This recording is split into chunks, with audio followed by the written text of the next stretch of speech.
Thank you so much. Let's bring in Republican Congressman Greg Walden of Oregon. He's chair of the House Energy and Commerce Committee. He joins us now from the Republican retreat in Philadelphia. Congressman, good to see you. Thank you so much for being here. It's good to be with you. So what do you say? What do you say to Governor Snyder, a Republican who wants those women we just heard from in that piece to be able to keep the Medicaid expansion, the coverage they got through Obamacare? What is your message to them? What's the House Republican caucus message to them and to Governor Snyder? Well, it's interesting you asked that, Jake, because I was in that Senate Finance Committee meeting and participated, actually led it for a while. We asked for their input from the governors there, and then in another meeting later in the day, we want to hear what's working from the states.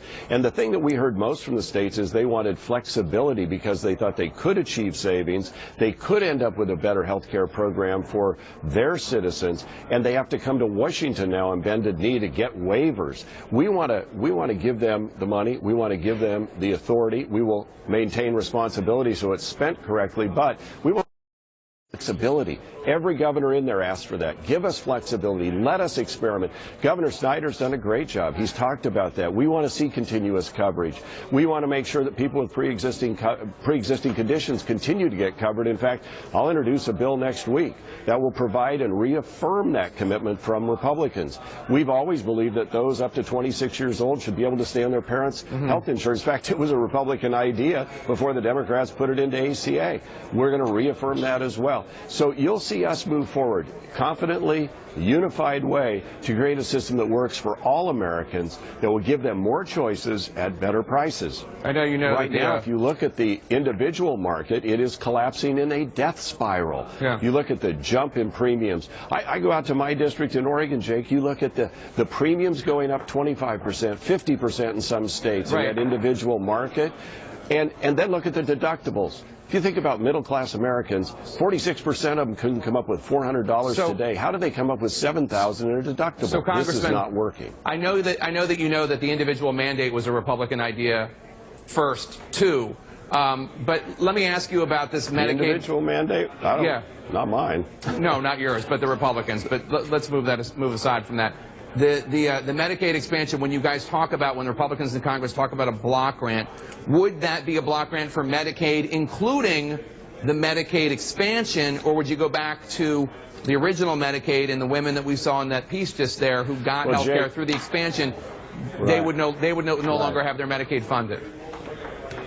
Yeah, so let's talk about that, because not every state took the Medicaid expansion money, and clearly this is an economic cost we've got to figure out as well.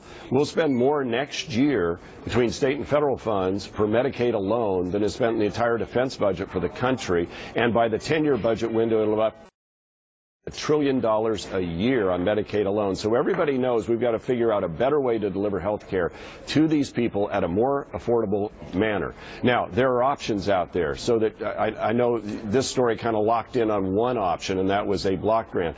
There are many other governors and other members of Congress who think there's another way to do it, a per capita, so each state gets something per person that would qualify. But what they really want is flexibility so they can cover the people you're talking about in your story.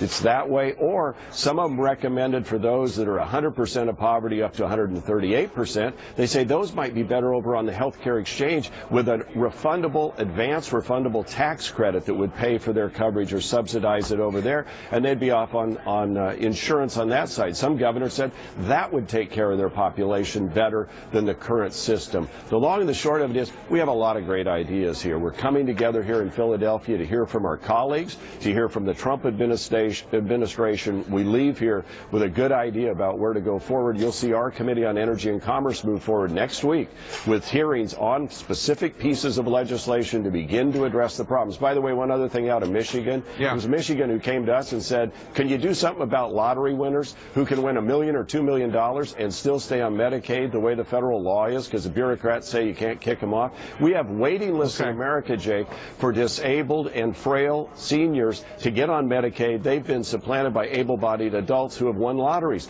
This makes no sense. These are things we're going to tackle. All right, Congressman Greg Walden, you'll come back and talk about some of these other proposals that you're bringing before your committee next